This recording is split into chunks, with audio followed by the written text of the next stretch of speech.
शासनपति वीतराग प्रभु भगवान महावीर स्वामी के चरणों में कोटि कोटि वंदन नमन। वर्तमान आचार्य सम्राट ध्यान योगी राष्ट्र संत डॉक्टर श्री शिव मुनि जी महाराज साहब के चरणों में कोटि कोटि वंदन नमन। आगम ज्ञाता आगम पुरुष हिमाचल केसरी उपाध्याय प्रवर पूज्य गुरुदेव श्री जितेंद्र मुनि जी महाराज साहब के चरणों में कोटि कोटि वंदन नमन। ऑनलाइन एजुकेशन के प्रणेता संघ से तो उपाध्याय प्रवर पूज्य गुरुदेव श्री रविंद्र मुनि जी महाराज साहब के चरणों में कोटि कोटि वंदन नमन। ऑनलाइन एजुकेशन में पधारे हुए सभी गुरु भगवंत एवं भगवती स्वरूपा महासाध्वियों के चरणों में कोटि कोटि वंदन नमन। आज ज्ञानदाता आगम प्रदाता पूज्य गुरुदेव श्री जी की प्रत्यक्ष वंदना का लाभ ले रही हैं उपप्रवर्तनी महासती श्री मंजुल ज्योति जी महाराज साहब आदि ठाना।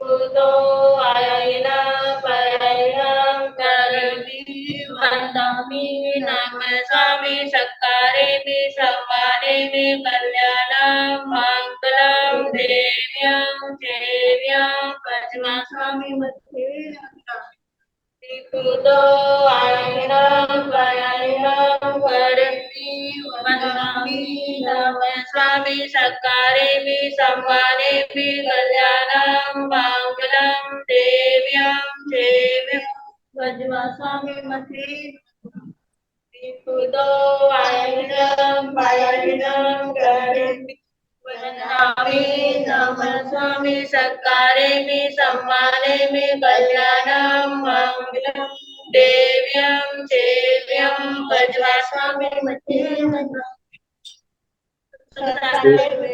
हाँ जी, साता है, सबको साता है। यह आगम वाचना अविरल गति से चलती रही। इस हेतु सभी तपस्वी अपना अपना योगदान दे रहे हैं। आज की तपस्या इस प्रकार है। उपाध्याय प्रवर अनुयोग प्रवर्तक पूज्य श्री कन्हैया लाल जी महाराज साहब कमल के शिष्य तपो केसरी श्री संजय मुनि जी महाराज साहब उपवास। तरुण तपस्विनी महासाध्वी श्री शमा जी महाराज साहब उपवास। तप शिरोमणि महासाध्वी श्री सुब्रता जी महाराज साहब उपवास। ज्ञान दिवाकर साध्वी श्री सोनिका जी महाराज की सुशिष्या तप पराधिका श्री रिद्धि जी महाराज साहब आएंगे। हम सभी तपस्वियों को सुख साता पूछते हैं और सभी के तप की बहुत बहुत अनुमोदना करते हैं। अब हम पूज्य गुरुदेव श्री से करबद्ध विनती करते हैं, प्रार्थना करते हैं कि आप अपनी अमृतमय वाणी से हम सबको लाभान्वित करें। पधारे गुरुदेव, पधारे गुरुदेव। सुख साते गुरु जी।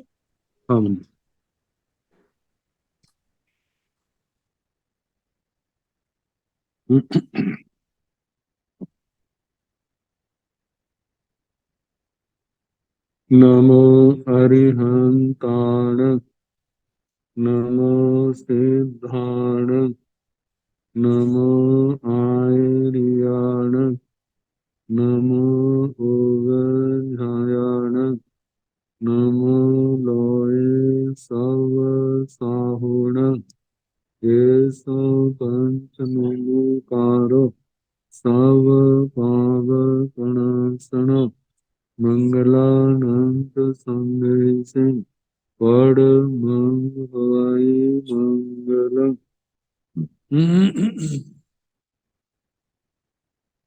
जिन शासन जिन वाणी सदा जयवंत हो, श्रवण सदा अविचल मंगल हो। भक्ति को प्राप्त श्रवण भगवान स्वामी की परम पावन कल्याणी भागवती वाणी वाचक प्रमुख श्री इंदर बुद्धि गौतम आदि गणधर भगवंत युग प्रधानाचार्य परम पूज्य श्री सुधर्मा स्वामी जी महाराज, उनकी परम पावन पाठ परंपरा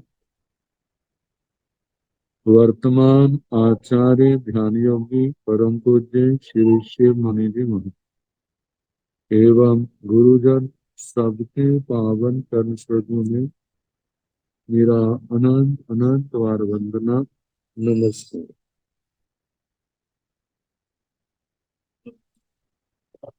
आगम परिषद में विराजमान वरिष्ठ मुनिराज, अन्य मुनिवृंद, परम आदरणीय भगवती स्वरूपा महासाध्वी, श्री स्थान सूत्र की वाचना प्रारंभ है। 7वां स्थान सुनाया जा रहा। सात सात की बातें, कल सात सात की बातों में पृथ्वियां, तनोति, घनवात, तनुवात आदि का वर्णन। आज है सप्तमीहा वायु काया प्रणता, तंजाहा पायीण वाय, पड़ीण वाय, दाहिण वाय, उदीन वाय, ऊर्ध्व वाय, अहो वाय, विदिशी वाय। सप्तमीहा 7 प्रकार की वायर, वायु काया प्रणता, वादर, वायु काय कही, वायु काय के जीव 7 प्रकार। तंजाहा जैसे कि ये वायु काय के जीवों का वर्णन जो है, दिशाओं की अपेक्षा से, जो जिस दिशा में, विदिशा आदि में जहां भी है, उस नाम से उस वायुकाय का नाम पड़ गया। तो तंजाहा जैसे कि पायीण वायु, प्राचीन वात, पूर्व दिशा की हवा, पूर्व दिशा के वायुकाय के जीव। परीण वायु, प्रतिचीन वायु, वात, प्रतिचीन पश्चिम दिशा की वायु, पश्चिम दिशा के वायुकाय के जीव। दाहिण वायु, दक्षिण वात, दक्षिण दिशा के वायुकाय के जीव। उदीन वायु, उत्तर दिशा का। उदीचीन वात, उत्तर दिशा के वायुकाय के जीव। ऊर्ध्व वायु, ऊर्ध्व वात, ऊर्ध्व दिशा के वायुकाय के जीव। अहो वायु, अधोवात, अधो दिशा के वायुकाय के जीव। 7वां है विदिशी वायु, विदिक वात, विदिशाओं में रहने वाले वायुकाय के जीव। इस प्रकार दिशा विदिशा को लेकर के वादर वायुकाय के 7 भेद कहे। अब इसके आगे सप्तविध संस्थान, 5 संस्थान तो प्रसिद्ध है। परिमंडल, वृत्त, त्रिस्तर, चतुरस्र, आयत, 2 संस्थान और मिला दिए हैं। सत संठान प्रणता, तन जहा दीहे, रहस्य, बट्टे, तन से, चौरन से, पीहुले, परिमंडले।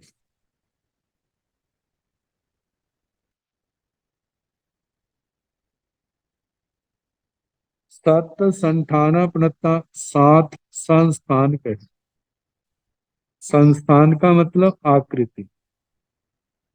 एक संस्थान है जीव आश्रित, वे तो है समचतुरस्र, नग्रोध, परिमंडल, सादी, बामन, कुब्ज, हुंडक, जो है पुद्गल आश्रित। पुद्गल के आश्रित संस्थान जो है, पहला है दीर्घ, दी है दीर्घ, लंबा, रहस्य, ह्रस्व, छोटा। लंबाई को लेकर के, और दूसरा उसकी अपेक्षा, ह्रस्व, छोटा। आगे बट्टे, वृत्त, गेंद का आकार का। तन से त्रियस्सर, त्रिकोण, चौरन से चतुरस्र। पिहुले, पृथुल, विस्तार वाला। और परिमंडले, परिमंडल।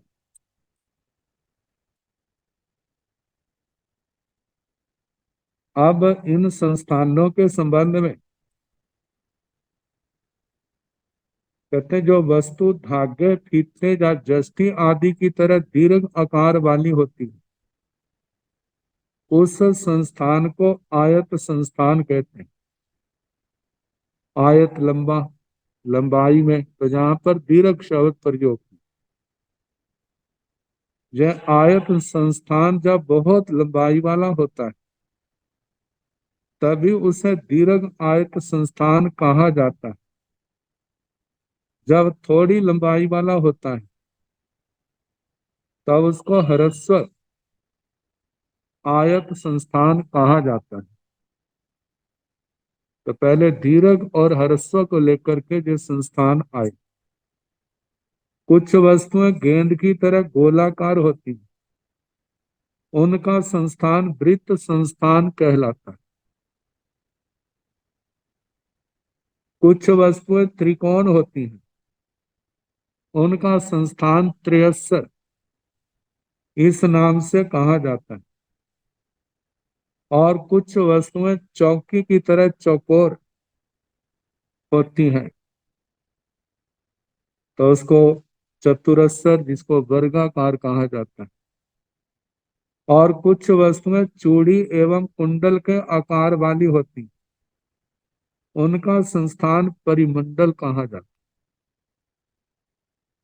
वस्तुतः संस्थान 5 ही होते हैं।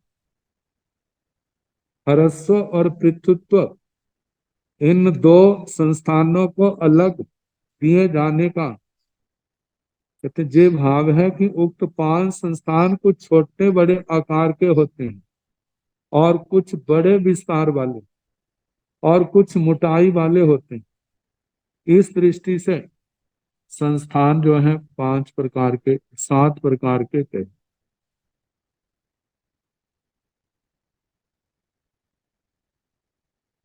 अब इसके आगे भय के स्थान। 7 भय ठाना पणता। 7 भय के स्थान कहे। तन जहाँ इह लोग भय, परलोक भय, आदान भय, अकम्हा भय, बेअन भय, मरण भय, असिलोक भय। 7 भय ठाना पड़ता, 7 प्रकार के भय स्थान, जहां से व्यक्ति डरता है, भय लगता है। वैसे भय जो है, भय नोक शाय मोहनी की एक प्रकृति है, जिसके कारण से जीव डरता है, भयभीत होता है। तो 7 बातें कही जिनके कारण से व्यक्ति डरने लगता है। यह लोक भय, अपनी ही जाति के प्राणी से डरना, अपनी जाति के प्राणी से बैर विरोध के कारण, दूसरे का बल ज्यादा है, अपना कम है, पता नहीं और ये क्या कर देगा, तो यह लोक भय। और जहां पर कहा कि मनुष्य को मनुष्य से भय, देवता को देवता से भय, त्रियंश को त्रियंश से भय, नारकी को नारकी से भय, ये इह लोक के नाम से कहा जाता है।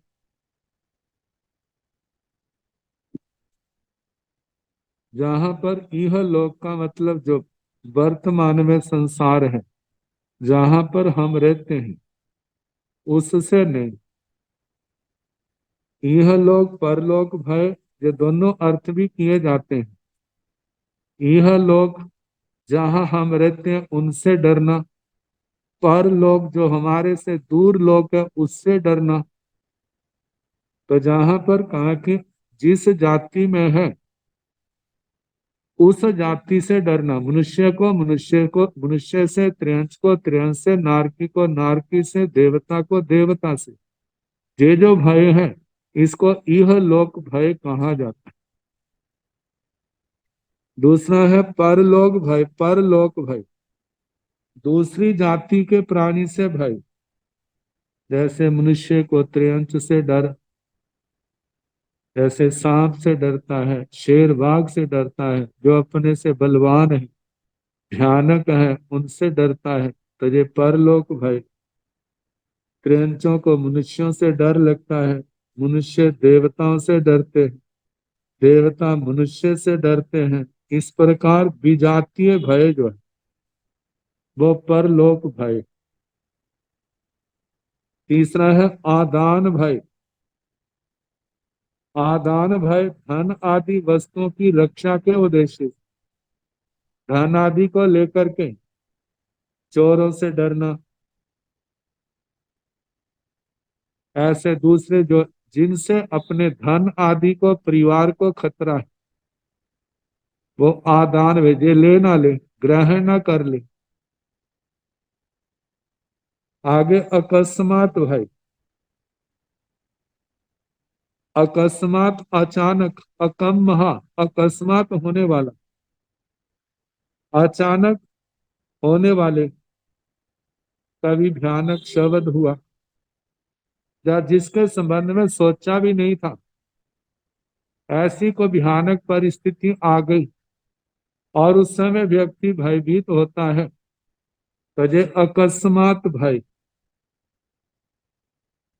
बाहर के निमित्तों की अपेक्षा न रखते हुए अचानक होने वाली किसी भयानक शब्द को सुनकर, किसी भयजनक घटना आदि को देखकर उत्पन्न होने वाला भय अकस्मात भय कहलाता। पांचवा है बेअण भय, वेदना भय। रोग या पीड़ा की संभावना से उत्पन्न होने वाला भय, वेदना भय। जैसे बच्चों को देखते हैं डॉक्टर के ले जाने लगे हैं, पता इंजेक्शन लगेगा, तो वहां जाने से वो डरते हैं, वहां नहीं जाना। तो जहां जहां पर वेदना का, असाता का की संभावना होती है तो वहां जाने से व्यक्ति डरता है। जहां पर अपमानित होने का भय है तो वहां से भी डरता है।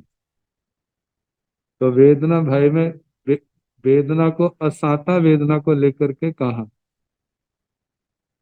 आगे मरण भय, मृत्यु का भय। मरण के सभी कारणों से डरना, मृत्यु से डरना। असिलोक भय, अश्लोक भय, जिसको अपजश भय कहा जाता है।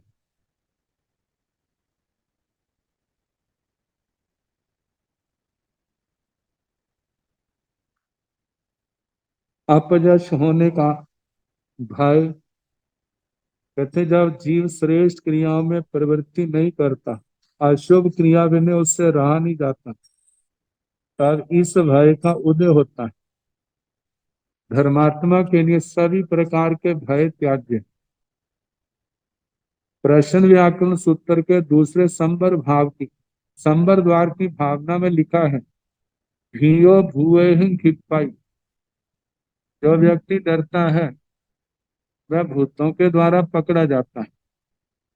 भयभीत प्राणी भूतों से पकड़ा जाता है, क्योंकि जो सुना जाता है, जाना जाता है, ये लोग पहले आकर के दूसरे व्यक्ति को डराते हैं। जो डर गया वो पकड़ा गया, जो नहीं डरा उससे जो भाग जाते हैं।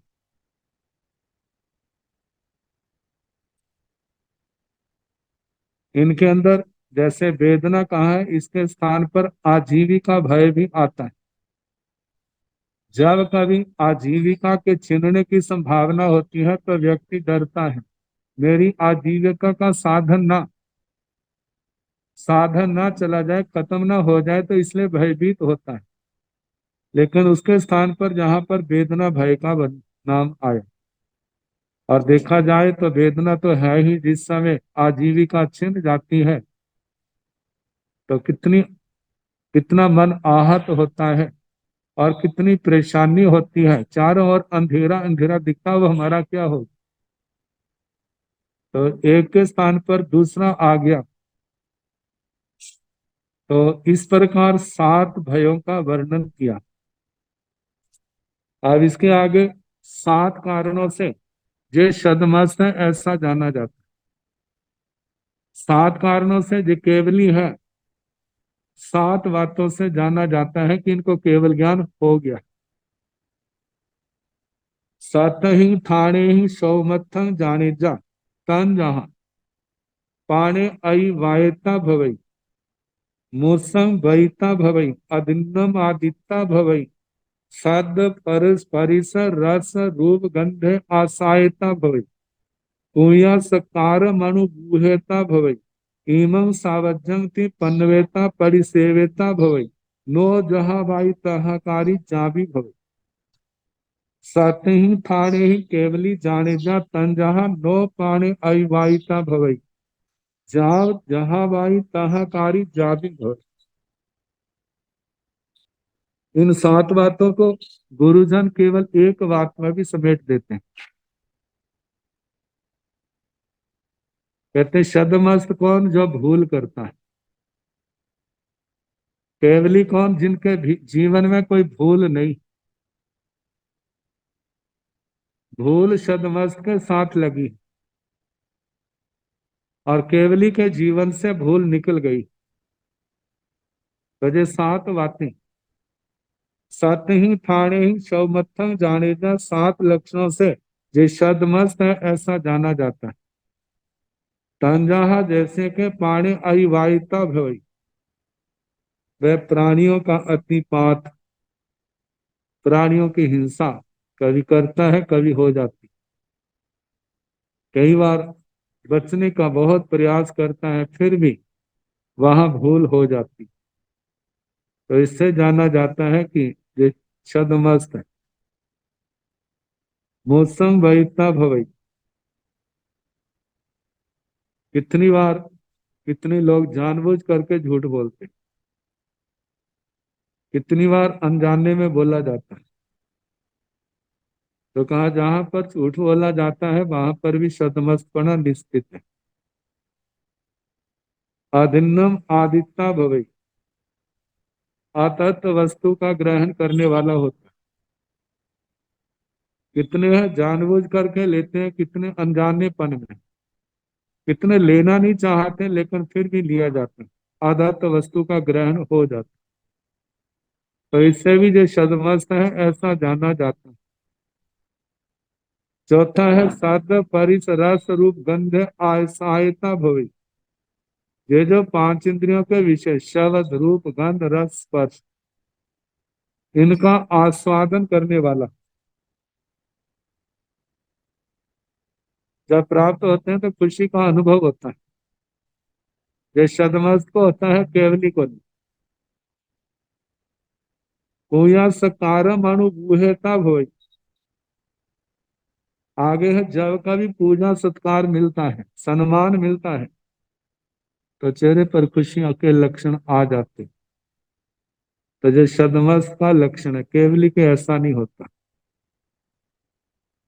इमं सावज्जं थी पन्वेता परिसेवेता भोज, वह कहता जो क्रिया सावध्य है और वास्तव में सावध्य है। वो बचने की कोशिश करता है लेकिन फिर भी कितने लोग हैं वो तो सावध्य क्रिया करते ही है, लेकिन शतमस्त एक जानता है जो सावध्य क्रिया है, कहता भी है, लेकिन फिर भी कभी परिस्थितियों से मजबूर होकर के कभी अनजानेपन में सावध्य क्रिया हो जाती। इससे एहसास होता है, लगता है जो शतमस्त है अभी, क्योंकि शतमस्त के साथ भूल है। नो जहाँ भाई तहाँ कारी जावे भाई भई। जहाँ भाई जैसा बोलता है, नो तहाँ कारी जावी भई, वैसा करने वाला नहीं होता। क्योंकि कथनी और करनी में अंतर पड़ जाता है। कितनी बार प्रयास करते भी अंतर पड़ जाता है। तो कहा जाता है कि जब ये भूल होती है तो सदमस जो आत्मार्थी जीव है उसका संशोधन कर लेता है। क्योंकि भूल से कर्म का कम ज्यादा कर्म का बंद हुआ है, तो वह अपनी आलोचना प्रायश्चित के द्वारा उसका शुद्धिकरण करके आत्मा को निर्मल बना लेगी। लेकिन केवली के जीवन में तो ऐसी भूल होगी नहीं। जो आत्मार्थी नहीं है उसका कहना ही क्या। तो आगे सत ही ठाणे ही केवली जाने जा। इन 7 कारणों से ये केवली है ऐसा जाना जाता है। तंजहा जैसे के नो पानी अवाहिता हो, कैसी भी परिस्थिति क्यों ना हो, वह किसी भी प्राणी की हिंसा करने वाले नहीं होते। ऐसे नो मूसंग बहिता भोई, वो कभी झूठ नहीं बोलते। क्योंकि केवली के मृषा वह असत्य वचन जोग मिश्र वचन जोग नहीं पाए जाते। ऐसे मनोयोग भी असत्य और मिश्र नहीं पाए जाते। जहाँ तो सत्य वचन जोग, जहाँ व्यवहार वचन जोग। नो आदिन्नम आदिता हुई, केवली कभी अदत्त वस्तु का ग्रहण नहीं करता। नो सद परिसरस रूप गंध आसायता हुई, वे कभी भी शब्द रूप गंध रस स्पर्श का अनुभव नहीं करते, उनका स्वाद नहीं लेते। कहा जाता है भाव इंद्रियां तो, क्योंकि जो क्षायुक क्षमिक है, केवली के क्षायुक क्षमिक लब्धि नहीं होती। स्वाद किसका लेना, जिसका जिसको दूसरे शब्दवश ग्रहण करते वो तो पहले ही जानते हैं इसका क्या स्वाद है। लेकिन वो राग द्वेष से मुक्त है। पूजा सत्कार नो पूजा सत्कारम अनुभू है तब हो। पूजा सत्कार मिलने पर किसी प्रकार का उनको हर्ष नहीं, अपमान पर कोई गिलानी नहीं है, पूजा सत्कार पर उनको कोई हर्ष नहीं है, क्योंकि इन सब बातों से ऊपर उठ गए। जय सावध्य है नो इम सावज्जं इति पनवेता, नो परिसेविता भोज। ये सावध्य है लेकिन उस सावध्य क्रिया का सेवन नहीं करते। जहां बाई तहां कारी जावी भोज, केवली भगवान जैसा बोलते हैं वैसा ही करते।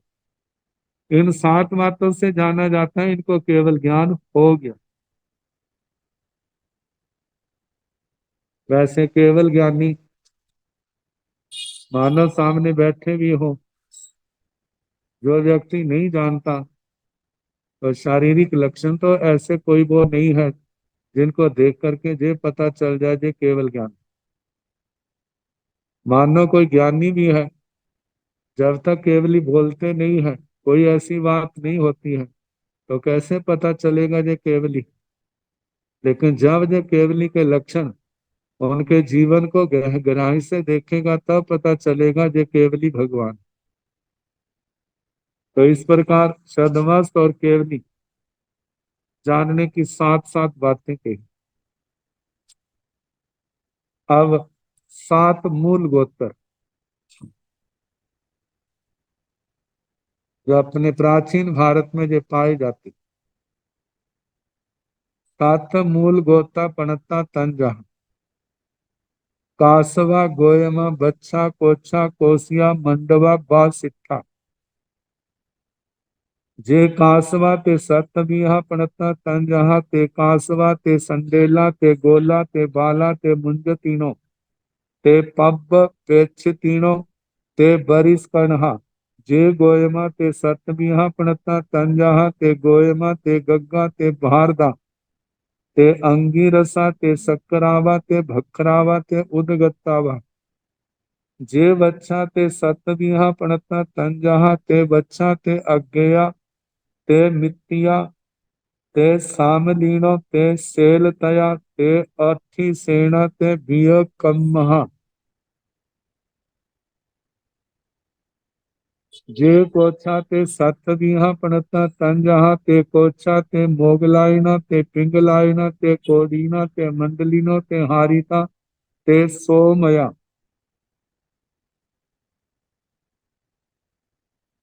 जे कोसिया ते सत दीहा पणता तन जहा ते कोसिया ते कच्चायना ते सालंग कायना ते गोली कायना ते पक्की कायना ते अगिच्चा ते लोहिया।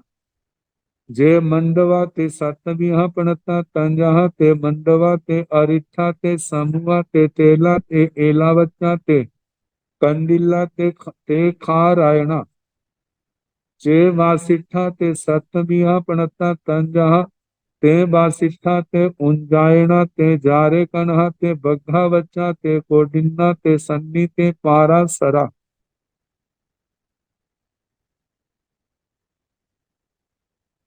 जब कभी इतिहास पढ़ते हैं तो प्राचीन काल में जहाँ की आचार्यों का वर्णन आता, किसी विशिष्ट मुनि का वर्णन आता, तो उनके साथ गोत्र का वर्णन भी आता। समय समय की प्रधानता होती है, तो जहाँ पर उन मूल गोत्रों का वर्णन किया, जैसे तीर्थंकर भगवान काश्यप गोत्री भी हैं, गौतम गोत्री भी। गंधर्व भगवंतों के गोत्र आते हैं नंदी सूत्र के अंदर थेरावली, स्थविरावली के अंदर आचार्यों के जुग प्रधान आचार्यों के दूसरों के गोत्रों का वर्णन आता है। तो जहां पर बताया है सात मूल गोत्रा पणता, सात मूल गोत्र कहे। तंजाहा जैसे कि कासवा, काश्यप, गोयमा, गौतम, बच्छा, वत्स, कोच्छा, कुत्स, कोसिया, कौशिक, मंडवा, मंडब, बासिट्ठा, वाशिष्ठ।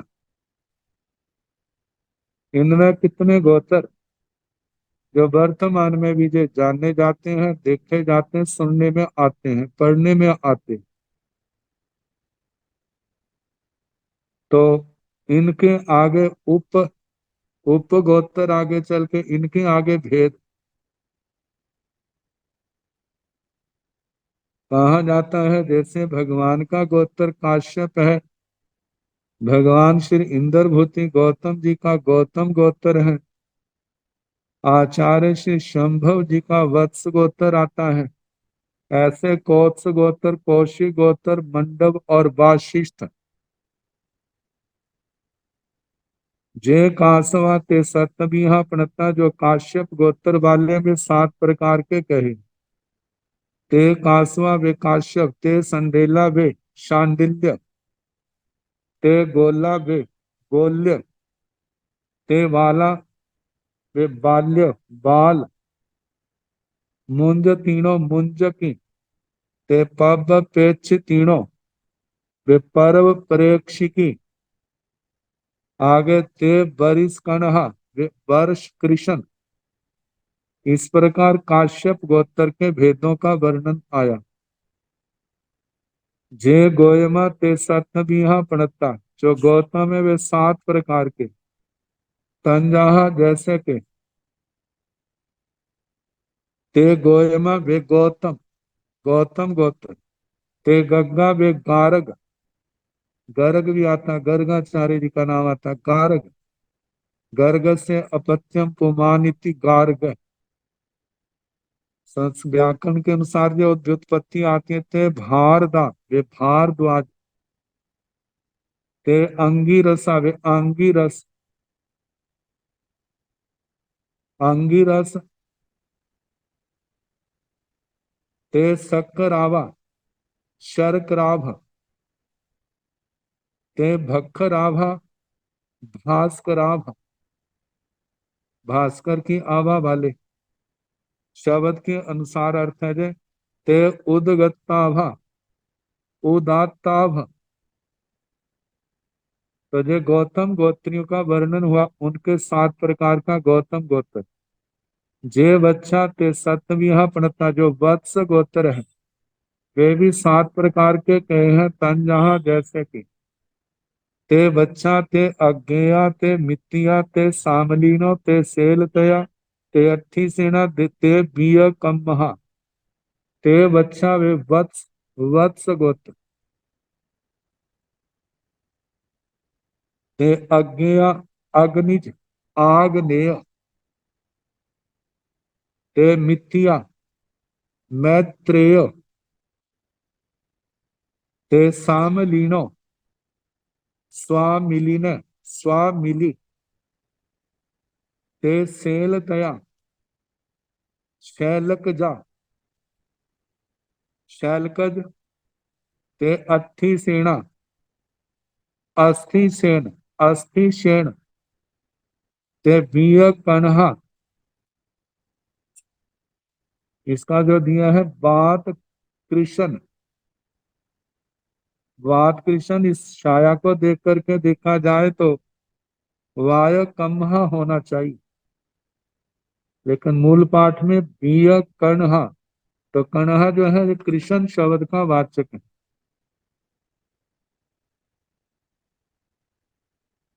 वात कृष्ण। जे कोच्छा ते सतविहा प्रणता, जो कोत्स है वे 7 प्रकार के कहे हैं तंजहा जैसे ते कोच्छा ते मोगलाइना ते पिंगलाइना ते कोडीना ते मंडलिनो ते हारिता ते सोमया। कोच्छा कुत्स। मोगलाइन ते मोगलाइना मोदगलाइन। ते पिंगलाइना पिंगलाइन। ते कोडीना कोडीन। कौंडिन्य शब्द में आता है गोत्र अर्थ में। ते मंडलिनो मंडली। ते हारिता हारित। हारित गोत्र के आचार्य भी आते हैं, आचार्य श्री श्याम जी। ते सौम्या, जिनके लिए प्रज्ञापना सूत्र के उद्धारक। ते सौम्या वे सोमक। जे कौशिया ते सातवीहा पणता, जो कौशिक गोत्र वाले में 7 प्रकार के पणता के हैं तंजहा जैसे कि ते कौशिया कौशिक। ते कच्चायना कात्यायन गोत्र। ते सालंकायना सालंकायन शालंकायन। ते गोलिकायना गोलिकायन। ते पक्षी कायना पाक्षी कायन। ते अगिच्चा आग्नेय। ते लोहिया लोहित गोत्र। लोहित नाम के इस गोत्र वाले आचार्य का वर्णन भी नंदी सूत्र की स्थाविरावली में वर्णन आता है। जे मंडवा ते सतवीहा प्रणता, जो मंडप गोत्र मूल गोत्र आया उसके वे 7 प्रकार का कहा है तंजहा जैसे के ते मंडवा ते अरिठा ते समूहा ते तेला ते एला बच्चा ते कंडीला ते खार आयना। वे क्या है मंडवा मंडप मंडप। ते अरिठा अरिष्ट। ते समूहा सामुक्त। ते तेला तैल। ते एला बच्चा एला पथ्य। ते कंडिला कांडिल्य। ते खारायणा क्षारायण। जे वासिष्ठा ते सतवीहा प्रणता, जो वाशिष्ठ गोत्र में भी 7 प्रकार का कहा है तंजहा जैसे के ते वासिष्ठा में वाशिष्ठ। ते उंजायना उंजायन। ते जारे कन्हा जारू कृष्ण। ते बग्धा बच्चा व्याघ्रा पत्ते। ते कौंडिन्य कौंडिन्य। ते सन्नी ते बेसंगी। ते पारासरा पाराशर। तो इस प्रकार 7 मूल गोत्र, आगे उनके भेद जो है उनका वर्णन हुआ।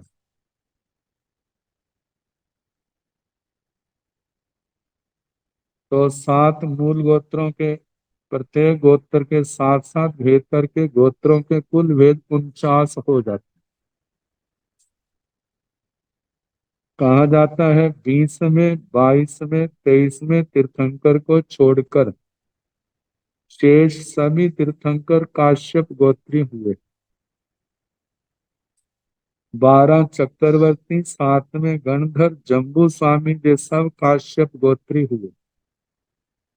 20 में, 22 में, 23 में तीर्थंकर सभी वासुदेव। पहले और 3, 8 पहले, तीसरे 8 में गणधर, 10 पूर्वधर बज्जर स्वामी जी ये सब गौतम गोत्री हुई। मतलब पहले 3 गणधर, 8वें गणधर, 10 पूर्वधर जो युग प्रधान आचार्य श्री बज्जर स्वामी जी इनका गौतम गोत्र था। 10वीं कालिक सूत्र के प्रणेता आचार्य आर्य शंभ जी बत्स गोत्री थी। शिव भूति का जन्म कुत्स गोत्र में हुआ। षडुलूक आदि कौशिक गोत्री, षडुलूक जो कहा जाता है जो रोग, वैसे विशेषिक दर्शन के प्रणेता को भी षड उलूक कहा जाता है। छठ, इन्होंने 6 पदार्थों का वर्णन किया और कहा जाता है कि महादेव भोलेनाथ जी ने उल्लू का रूप धारण करके इनको तत्वों का उपदेश दिया था, ऐसा उनकी मान्यता है। वह आचार्यों की कल्पना है जिसके नाम से उनका नाम कणाद का छठ उलूक नाम पड़ा। मंडू की संतान परंपरा से चलने वाला मांडव गोत्र है। वशिष्ठ की संतान परंपरा वाशिष्ठ गोत्री कहते हैं। छठे गणधर का गोत्र वाशिष्ठ था। काश्यप गोत्र क्षत्रिय, ब्राह्मण और वैश्य इन तीनों वर्णों में पाया जाता है। गौतम गोत्र क्षत्रिय और ब्राह्मण इन 2 वर्णों में पाया जाता है। गर गोत्र ब्राह्मण और वैश्य वर्ण में पाया जाता है। शेष गोत्रों, बाकी गोत्रों के नाम जो है वो मूल पाठ में आ चुके हैं। अब इसके आगे मूल 7 मूल नए,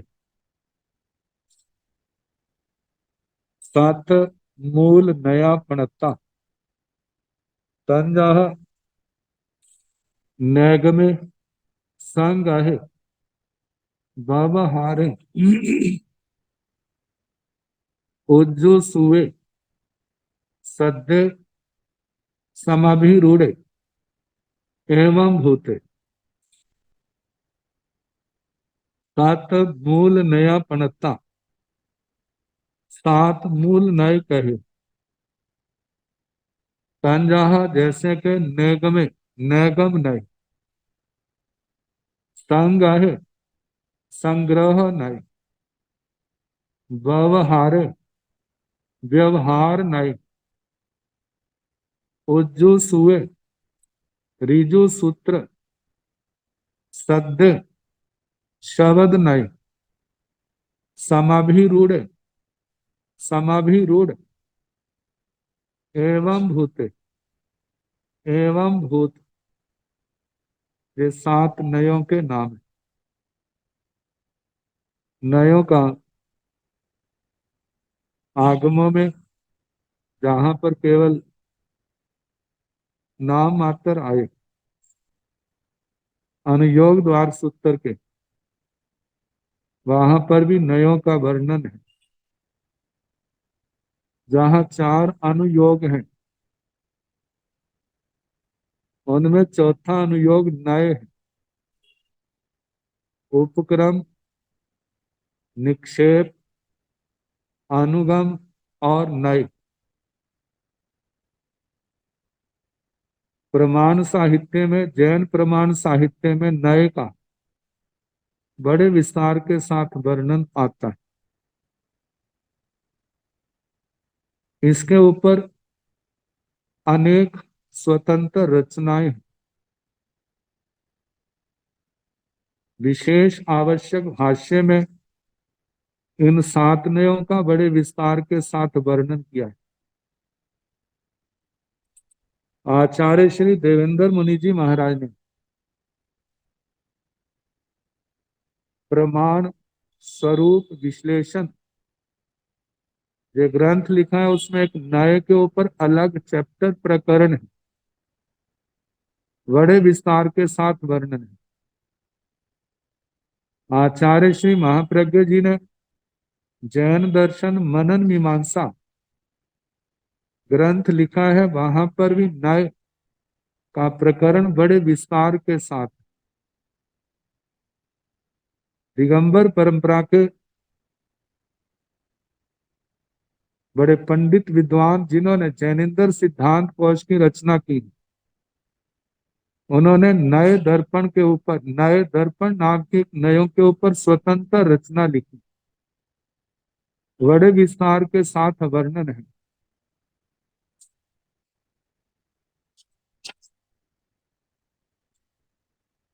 प्राचीन ग्रंथों में नए चक्कर, नएवाद, द्वादशार नए चक्कर आचार्य श्री मल्लवादी जी की बड़ा सिद्धांतिक ग्रंथ है। उपाध्याय पंजाब प्रवर्तक श्रवण श्री फूलचंद जी महाराज, उन्होंने भी नए के ऊपर नएवाद नाम से किताब लिखी और अपनी शैली से नयों को समझाने का प्रयास किया। तो नए के ऊपर बड़ा विस्तृत साहित्य है। तो इन 7 नयों में पहले तो 3 शब्द आते हैं, नए, दुर्नय और सुनय। नए का मतलब कहते हैं वस्तु के अंदर अनंत धर्म है, अनेक पक्षों से उसका विवेचन किया जाता है,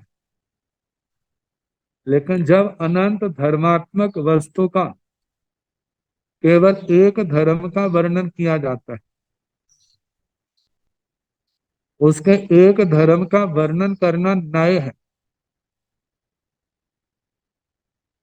अन्य धर्मों का निषेध करके केवल एक धर्म को ही मानना, बाकी का निषेध करना, इस प्ररूपणा को दुर्नय कहा जाता है। और अन्य धर्मों का निषेध न करते हुए केवल एक धर्म का वर्णन करना और उस वर्णन में दूसरे धर्मों का निषेध नहीं होता, इस प्ररूपणा को सुनय के नाम से कहा जाता है। जैसे जे कहना, जैसे गुड़ है, गुड़ मीठा ही है, गुड़ मीठा है, जे नय है, नयात्मक भाषा, गुड़ मीठा ही है, जे दुर्नय है। लेकिन जब ये कहा जाता है गुड़ मीठा भी है, तो जो सुनय की भाषा आ जाती। कहा जाता गुड़ मीठा है, मतलब उसके मीठे का वर्णन किया है, उसके अंदर और भी तो कितने धर्म पाए जाते हैं, उनके संबंध में मौन है।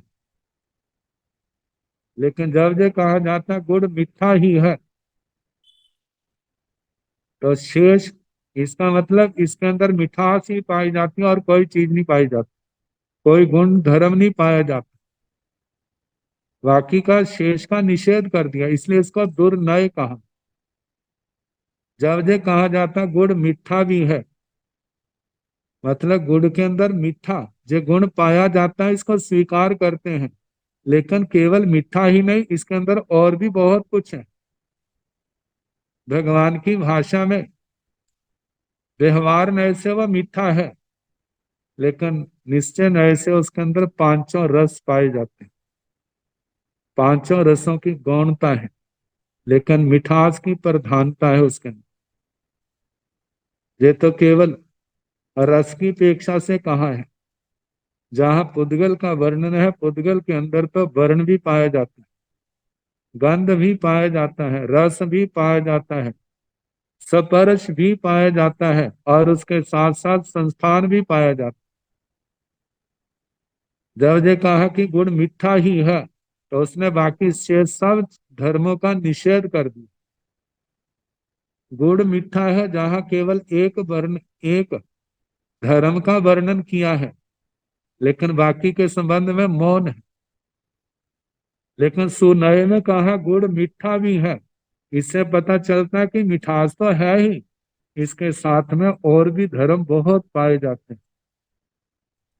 और उसका वर्ण देखो, जिसके अंदर लाल भी हो सकता है, सफेद भी हो सकता है, किसी भी वर्ण का हो सकता है। उस वर्ण की प्रधानता, और उसके अंदर गंध भी तो होगी।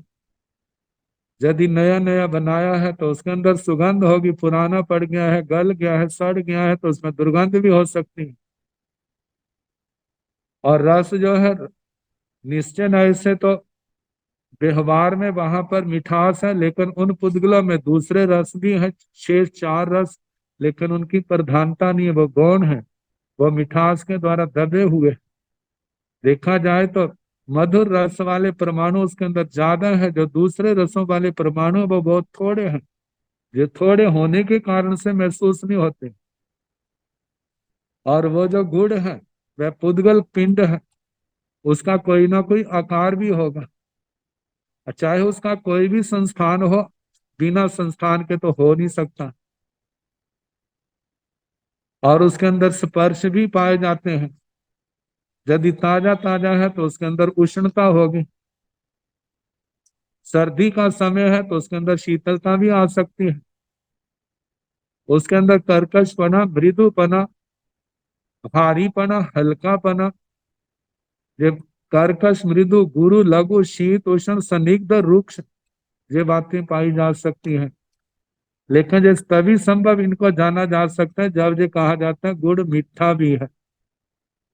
जैसे भगवान से पूछा कौआ काला है, कहते हैं व्यवहार नए से काला है, निश्चय से वो काला भी है, नीला भी है, लाल भी है, पीला भी है, सफेद भी है। वैसे हम देखते हैं ऊपर से पंख क्या है उसके काले हैं, और नीचे से क्या होते हैं, सफेद होते हैं। उसकी हड्डियों का रंग सफेद है, खून का रंग लाल है। ऐसे काले, नीले, लाल, पीले कितने अंश उसके अंदर पाए जाते हैं। तो निश्चय नय से, व्यवहार नय से इन चीजों का वर्णन किया जाता है। तो कहा जाता है जो सात नय, इन सात नयों का जो प्राचीन आचार्यों ने कहा कि एक एक नय के सौ सौ भेद हो जाते हैं। जैसे पहले गोत्रों का कहा एक एक के साथ साथ बताए, तो कहा कि एक एक नय के 100 है, तो सात नयों के 700 भेद हो गए। आचार्य श्री सिद्ध सेन दिवाकर जी ने नैगम नय, जो पहला नय बताया है, उसको संग्रह और व्यवहार का रूप माना है। और उनका मानना नैगम नय को अलग मानने की आवश्यकता नहीं है। नैगम नय जो है संग्रह और व्यवहार में इसका समावेश हो जाता है। तो उनकी दृष्टि से 6 नय हुए, और 6 नयों के कारण एक के 100 भेद है, तो 600 भेद हुए। कुछ आचार्य जो है वो केवल 5 नय मानते हैं, नैगम, संग्रह, व्यवहार, ऋजु सूत्र, शब्द नय। शब्द नय के 3 भेद हैं, शब्द, समाभिरूढ़ एवं भूत। उन्होंने समाभिरूढ़ और एवं भूत को शब्द के अंदर समाविष्ट कर दिया। तो इस दृष्टि से 5 नय हैं, तो उनके 5 नयों के कारण से 500 उत्तर भेद हुए। तो नय जो है एक दृष्टिकोण, किसी एक बात को लेकर के कुछ उसके एक धर्म का वर्णन करना। और वो वर्णन जो है नय, नय, दुर्नय और सुनय के रूप में हमारे सामने आ जाता है। तो इनके संबंध में नैगम नय, और जैसे सातों का कल जैसे समय होगा उसके अनुसार समझाने का प्रयास करूंगा। विस्तार से इनकी जानकारी लेनी हो तो ग्रंथों के नाम मैंने बता दिए। आचार्य श्री देवेंद्र मुनि जी महाराज की रचना जैन दर्शन स्वरूप और विश्लेषण, जिनमें सारे अध्याय जो है दार्शनिक विषय को लेकर के लिए, मतलब दर्शन का ही रूप है, फिलोसफी का जिसको कह देते हैं, उसी को सामने रख करके वहां पर तत्वों की विवेचना। और तेरहपन संप्रदाय के आचार्य श्री महाप्रज्ञ जी दिगंबर परंपरा में ऐसा ग्रंथ है जैन दर्शन, ये न्यायाचार्य महेंद्र कुमार जैन उनका है। एक जैन दर्शन की किताब जो है डॉक्टर मोहनलाल मेहता उनकी भी आती। तो इन ग्रंथों से इन नयों के अलग अलग चैप्टर हैं, अध्याय हैं, वहां से अच्छी जानकारी प्राप्त की जा सकती। तो कल जैसा होगा समय के अनुसार इनका वर्णन करने का प्रयास किया जाएगा। नमो अरिहंताण, नमो सिद्धाण, नमो आयर्याण, नमो उवध्यायाण, नमो लोये सव साहुण, तेसो पंच नमो कारो, सव पाव पणासनो, मंगलानंत संदेशिं, पड़ मंग हवाई मंगलम, श्री चतारि मंगलम, अरिहंता मंगलम, सिंहा मंगलम, साहु मंगलम, केवली पुनतो धम्मो मंगलम, चतारि लोकोत्तम, अरिहंता लोकोत्तम, सिंहा लोकोत्तम, साहु लोकोत्तम, केवली पुनतो धम्मो लोकोत्तम, चतारि शरणं प्रवज्जामि, अरिहन्ते शरणं प्रवज्जामि, सिद्धे शरणं प्रवज्जामि, साहो शरणं प्रवज्जामि, केवली पुनातं धम्मं शरणं प्रवज्जामि। चार शरणे सुख करने दुख करने मंगल करने और करना नहीं कोई, जो भव प्राणी आचरे अक्षय, सबको यथा योग्य वंदना सुख साथ।